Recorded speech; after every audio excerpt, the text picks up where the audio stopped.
Class 7th Hindi grammar. आज हम इसमें 4th चैप्टर रीड करेंगे, विराम चिन्ह। अब हम सबसे पहले देखते हैं विराम का क्या अर्थ होता है। विराम किसे कहते हैं? विराम का अर्थ है रुकना या ठहरना।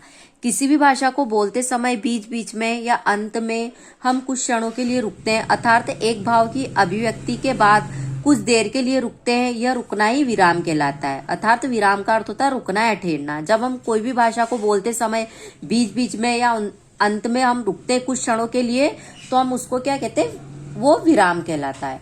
अब परिभाषा, विराम चिन्ह की हम परिभाषा देखते हैं। वाक्य के बीच बीच में तथा अंत में विराम को प्रकट करने के लिए निर्धारित चिन्हों को विराम चिन्ह कहते हैं। विराम चिन्हों का भाषा में महत्व। प्रत्येक भाषा में सही सटीक अभिव्यक्ति के लिए विराम चिन्ह आवश्यक है। विराम चिन्हों के अभाव में कभी कभी अर्थ परिवर्तित और असंगत भी हो जाता है, जैसे रोको मत जाने दो। यह स्पष्ट नहीं होता है कि वाक्य में बोलने वाला रोकने के लिए कह रहा है या न रोकने के लिए कह रहा है। इसी वाक्य को हम पुनः देखते हैं। रोको मत जाने दो। इस वाक्य को बोलने में रोको के बाद वाक्य बोलने वालों को कुछ देर ठहरना है और फिर बोलना है मत जाने दो। वाक्य का अर्थ अब स्पष्ट है कि वाक्य बोलने वाला रोकने के लिए कह रहा है। वाक्य में विराम चिन्हों का प्रयोग न करने से जहां वाक्य में अस्पष्टता रहती है, वहीं उचित स्थान पर विराम चिन्ह का प्रयोग न करने पर वाक्य के अर्थ का अनर्थ भी हो सकता है। उपयुक्त वाक्य को हम पुनः देखें। रोको मत जाने दो। अब इस वाक्य का चिन्ह मत के बाद लगा दिया गया। पहले तो रोको के बाद लगा था, अब किसके बाद लगा है? मत के बाद। वाक्य बोलने वाले को रोको मत के बाद कुछ देर ठहरना पड़ेगा और फिर वह बोलेगा जाने दो। अब इस वाक्य का अर्थ होगा कि रोकना नहीं है, जाने देना है, जबकि रोको के बाद ठहरने का चिन्ह लगाने से इसका अर्थ था रोकना है, जाने नहीं देना है। अतः विराम का प्रयोग गलत या नहीं होने से भाव को समझने में कठिनाई आती है। विराम चिन्ह का प्रयोग व्यवस्थित रूप में न करने पर वाक्य के भाव में अंतर के साथ साथ अर्थ का अनर्थ भी हो जाता है। अतः विराम चिन्हों का प्रयोग भाव को आत्मसात करने में सहायक होता है।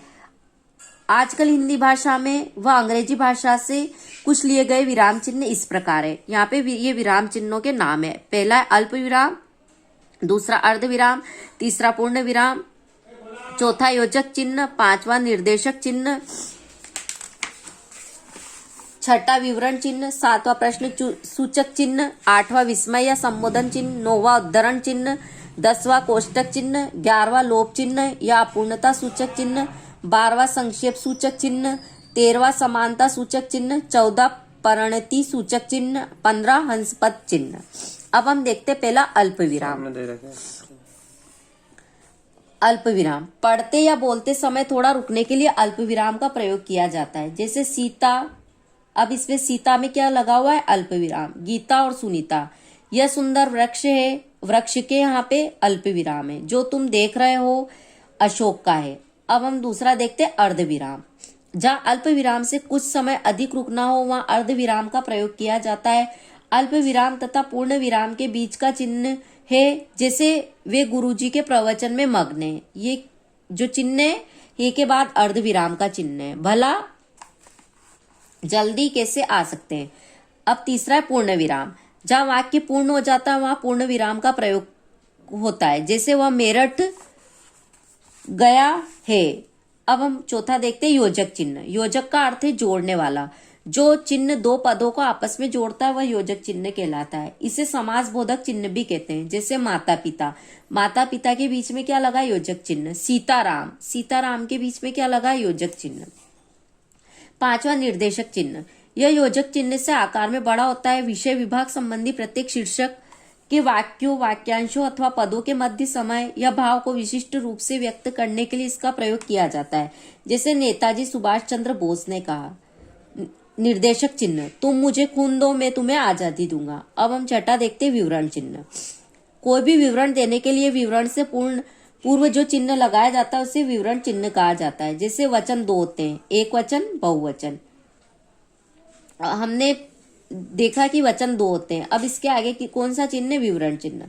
सातवां देखते प्रश्नवाचक चिन्ह। प्रश्नवाचक वाक्यों के अंत में पूर्ण विराम के स्थान पर प्रश्नवाचक चिन्ह का प्रयोग किया जाता है, जैसे तुम्हारा नाम क्या है। इसमें कौन सा चिन्ह? प्रश्नवाचक चिन्ह। वह कौन है? वह कहाँ गया? इनमें सब में प्रश्नवाचक चिन्ह लगते हैं। 8वां देखते विस्मयादि बोधक चिन्ह। आश्चर्य, हर्ष, शोक, घृणा आदि के भाव को दर्शाने या प्रकट करने वाले वाक्यों के अंत में विस्मयादि बोधक या संबोधन बोधक चिन्ह का प्रयोग किया जाता है, जैसे हे भगवान। अब हमने हे भगवान कहा, इसमें विस्मयादि बोधक चिन्ह है। यह क्या हो गया। 9वां देखते हैं उद्धरण बोधक चिन्ह। जब किसी की उक्ति को जो का त्यों उद्धत किया जाता है तब वहां उद्धरण चिन्ह का प्रयोग किया जाता है, जैसे हरिवंश राय बच्चन की कविता आ रही रवि की सवारी में सूर्य का अत्यंत सुंदर वर्णन किया गया है। अब हम 10वां देखते कोष्टक चिन्ह। इसका प्रयोग पद का अर्थ बताने के लिए, क्रम सूचक अंकों एवं अक्षरों को शब्द से अलग व्यक्त करने के लिए, नाटक या एकांकी के भाव को व्यक्त करने के लिए किया जाता है। इन्हें कोष्टक के भीतर लिखा जाता है। ऐसी सामग्री प्राय मुख्य वाक्य का अंग नहीं होती, जैसे लिंग 2 प्रकार के होते हैं, पहला पुल्लिंग, दूसरा स्त्रीलिंग। अब हम देखते 11वां लोप चिन्ह या अपूर्णता सूचक चिन्ह।